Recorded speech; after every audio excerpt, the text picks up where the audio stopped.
Good morning बच्चों। तो कैसे हैं आप लोग? उम्मीद करते हैं कि बहुत अच्छे होंगे। तो आज के वीडियो में हम व्यंजन वर्ण के बारे में पढ़ेंगे।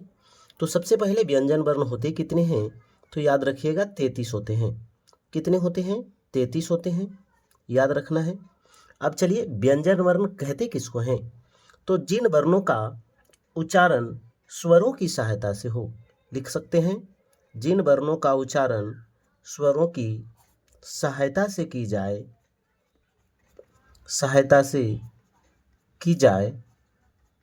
उसे क्या कहते हैं? तो उसे व्यंजन वर्ण कहते हैं। उसे व्यंजन वर्ण कहते हैं। जैसे अगर कहा जाए आ आ सॉरी आ क्या है? स्वर वर्ण है, तो इसकी सहायता ली जाती है। जैसे क, का, ख, ग, ल, ट, म, ये सारे क्या हैं? तो कहेंगे हम कि ये सारे क्या हैं? व्यंजन वर्ण हैं। जैसे लिख सकते हैं क, म, द, प इत्यादि लिख सकते हैं। चलिए, कोई बात नहीं, समझ गए होंगे। क, म, द, ट, ल ये सारे कौन से वर्ण हैं? तो व्यंजन वर्ण हैं। अब आगे बात करते हैं व्यंजनों का वर्गीकरण। व्यंजनों की वर्गीकरण यानी व्यंजनों कहने का अर्थ समझ रहे होंगे कि व्यंजन वर्णों का वर्गीकरण यानी व्यंजनों का वर्गीकरण। व्यंजनों लिखने का अर्थ मेरा है कि जितने भी व्यंजन वर्ण हैं सभी का वर्गीकरण किस आधार पर होगा। तो पहला कर देते हैं हम स्पर्श व्यंजन। स्पर्श व्यंजन, स्पर्श व्यंजन। अब स्पर्श व्यंजन किसे कहते हैं? तो चलिए समझ लेते हैं स्पर्श व्यंजन किसे कहते हैं। तो जिन व्यंजनों का उच्चारण करते हुए प्राण वायु मुंह के किसी स्थान विशेष का स्पर्श करते हुए निकले उसे स्पर्श व्यंजन कहते हैं। और स्पर्श व्यंजन की संख्या कितनी होती है? तो 25 होती है। तो चलिए लिख देते हैं डिफिनीशन भी। जिन व्यंजनों का उच्चारण करते हुए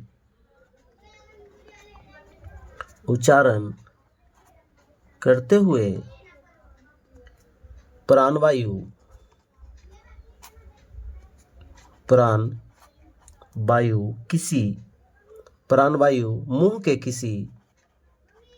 मुंह के किसी विशेष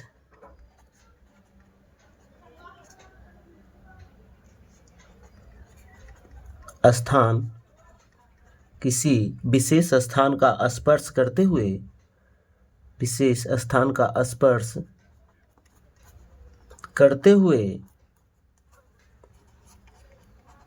करते हुए निकले उसे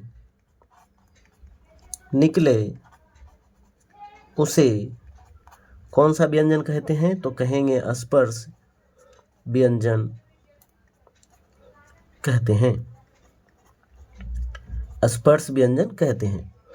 अब जैसे मुंह का किसी विशेष स्थान, तो कहने का अर्थ है कंठ को स्पर्श करके निकल सकता है, दंत को स्पर्श करके निकल सकता है, या फिर तालु को, मूर्धा को, ओष्ठ को। तो इस प्रकार से हम समझ सकते हैं कि स्पर्श व्यंजन जो होता है, तो स्पर्श व्यंजन किसे कहते हैं? लिख देना है जिन व्यंजनों का उच्चारण करते हुए प्राणवायु मुंह के किसी विशेष स्थान को स्पर्श करते हुए निकले उसे स्पर्श व्यंजन कहते हैं। अब नोट में यह भी याद रखना स्पर्श व्यंजन कौन कौन से हैं, बता देंगे। अभी नोट में पहले लिख लेते हैं कि स्पर्श व्यंजन को वर्गीय व्यंजन भी कहते हैं। वर्गीय व्यंजन भी कहते हैं। तो चलिए, स्पर्श व्यंजन की संख्या कितनी है? याद रखिएगा, स्पर्श व्यंजन की संख्या कुल 25 है। कौन कौन से हैं? क, ख, ग, घ, अड़ा, च, छ, ज, झ, ञ, ट, ठ, ड, भ, ल, ग, त, थ, द, ध भी होगा और प, फ, ब भी होगा। तो चलिए अब स्पर्श व्यंजन, अब कहाँ से कौन से व्यंजन स्पर्श करते हैं उसके बारे में बात करते हैं। तो चलिए सबसे पहले लिख लेते हैं KTM 2 DO। के से क्या लिखना है? कंठ।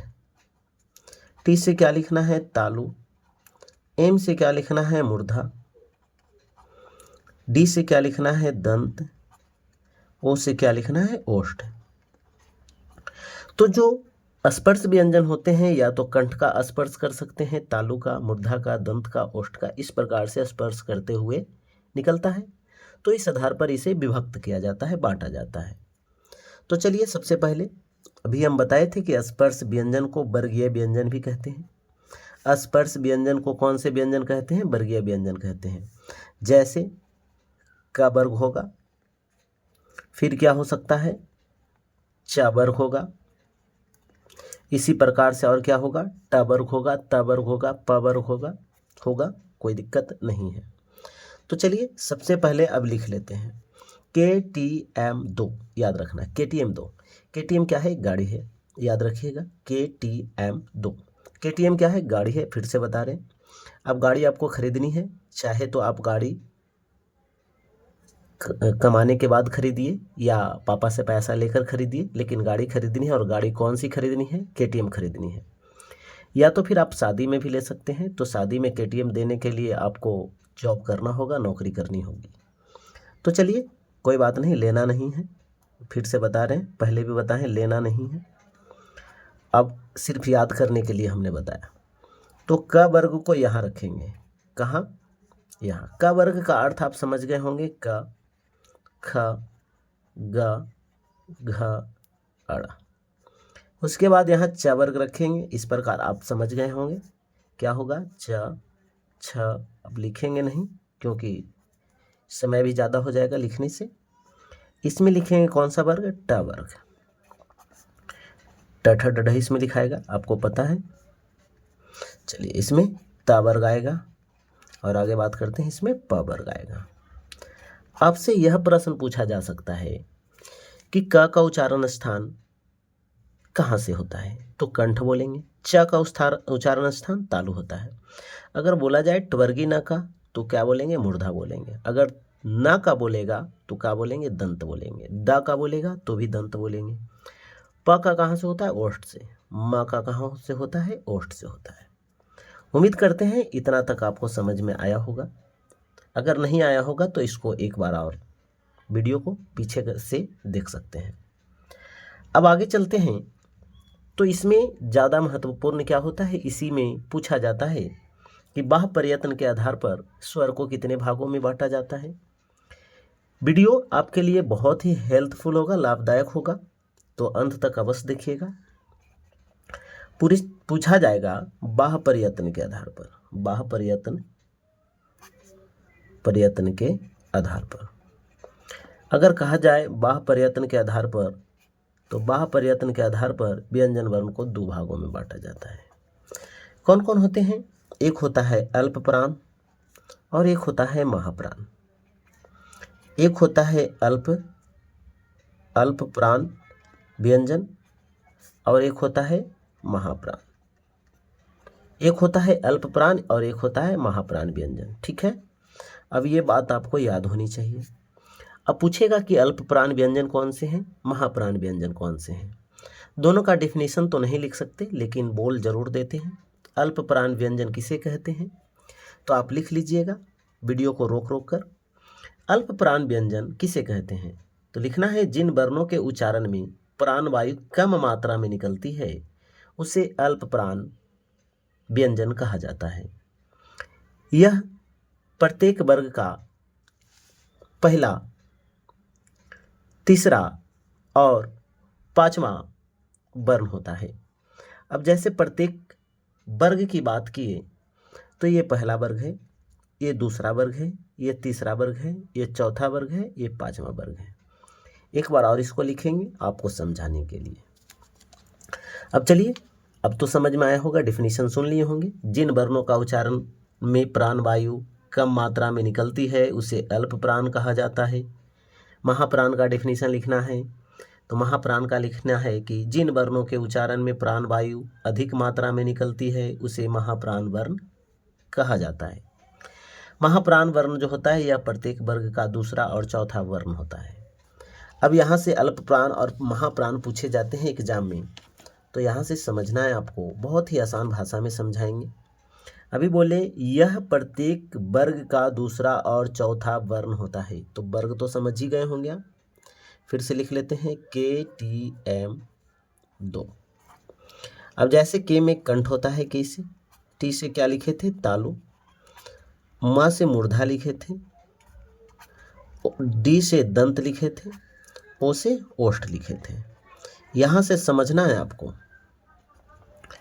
अब बोले प्रत्येक वर्ग का, जैसे क वर्ग की बात करते हैं तो क हुआ, ख हुआ, ग हुआ, घ हुआ और अड़ हुआ, च हुआ, छ हुआ, ज हुआ, झ हुआ और य हुआ। ये कौन से वर्ग हैं, ये पहला वर्ग है। ये कौन से वर्ग हैं, दूसरा वर्ग है। ये कौन से वर्ग हैं, तीसरा वर्ग है। ये कौन से हैं, चौथा, और ये पांचवा वर्ग है। इसको बोलेंगे ट, ठ, ड, ढ, न। लिख देते हैं त, थ, द, ध, न। प, फ, व, भ, म। अभी बताएं आपको कि अल्प प्राण जो होता है यह प्रत्येक वर्ग का पहला, तीसरा और पांचवा वर्ण होता है। और उसके बाद बताएं कि जो महाप्राण होता है यह प्रत्येक वर्ग का दूसरा और चौथा वर्ण होता है। अब याद कैसे करेंगे, अब यहाँ समझिए। हमने लिखा अल्प प्राण, अल्प प्राण। अभी तो बोले बह प्रयत्न के आधार पर व्यंजन वर्ण को दो भागों में बांटा जाता है। पहला बांटा जाता है अल्प प्राण, दूसरा बांटा जाता है महाप्राण। अब याद रखिए अल्प प्राण, महाप्राण। अल्प मीन्स क्या होता है, अल्प मीन्स होता है थोड़ा या फिर कम। अल्प मीन्स होता है थोड़ा या फिर कम। हम यहाँ रखेंगे कम और यहाँ रखेंगे अधिक। याद है, कम और अधिक। अब एक बात और समझिए, कम और अधिक इतना याद रखना है। अल्प मीन्स थोड़ा, अल्प मीन्स थोड़ा, अल्प मीन्स थोड़ा। महाप्राण, महाप्राण, महा मीन्स अधिक, महा मीन्स अधिक या ज़्यादा। ठीक है, याद करना है। प्रश्न पूछा जाएगा, निम्न में से अल्प प्राण वर्ण कौन से हैं, निम्न में से महाप्राण वर्ण कौन से हैं, निम्न में से अल्प प्राण वर्ण कौन सा नहीं है, निम्न में से कौन महाप्राण वर्ण नहीं है। तो सुनिए, सबसे पहले कम वाला को लिखना है। क्या लिखना है, कम वाला को लिखना है। सबसे पहले किसको लिखना है, कम वाला को। तो इसको लिखेंगे अल्प प्राण, इसको क्या लिखेंगे, अल्प प्राण वर्ण। ठीक है, इसको क्या लिखेंगे, तो अब सुनिए अल्टरनेट लिखना है। तो एक हुआ, एक के बाद दो होगा क्या, नहीं होगा। अल्टरनेट का मतलब एक घर छोड़ छोड़ के चलना है। तो अल्प प्राण स्टार्ट करना है, तो पहला को अल्प प्राण लिखे, पहला को अल्प प्राण लिखे। हमने बोला अल्टरनेट लिखना है, तो तीसरा को लिखेंगे। अब क्या लिखेंगे, तीसरा को लिखेंगे। फिर चौथा छोड़ेंगे, फिर पांचवा को लिखेंगे। ठीक है, अब यहाँ तक बात समझ में आया होगा। अब जो बच गया उसको किसके अंतर्गत रखेंगे, महाप्राण वर्ण के अंतर्गत रखेंगे। इसको भी महाप्राण बोलेंगे। ठीक है, यहाँ तक समझ में आया होगा। अब एक प्रश्न लिखते हैं, इसका आंसर आप कमेंट बॉक्स में दीजिएगा। निम्न में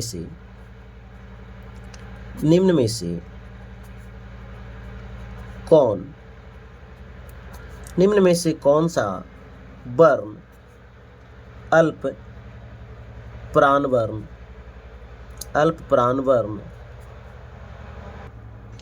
नहीं है, अल्प प्राण वर्ण नहीं है। ये क्वेश्चन है। 4 ऑप्शन दे देते हैं। एक में लिख देते हैं क, बी में लिख देते हैं ख, सी में लिख देते हैं ग और डी में लिख देते हैं च।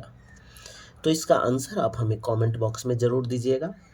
अब अल्प प्राण तो समझ में आ गया, महाप्राण समझ में आ गया, तो आगे चलना है सघोष और अघोष। प्रश्न इससे पूछे जाते हैं सघोष वर्ण कौन से हैं, अघोष वर्ण कौन से हैं। तो इसके लिए हम एक वीडियो और बनाएंगे और इसका आंसर कमेंट बॉक्स में लिख करके हमें अवश्य दीजिए और कमेंट में लिखिएगा ये वीडियो आपके लिए कैसा लगा। धन्यवाद।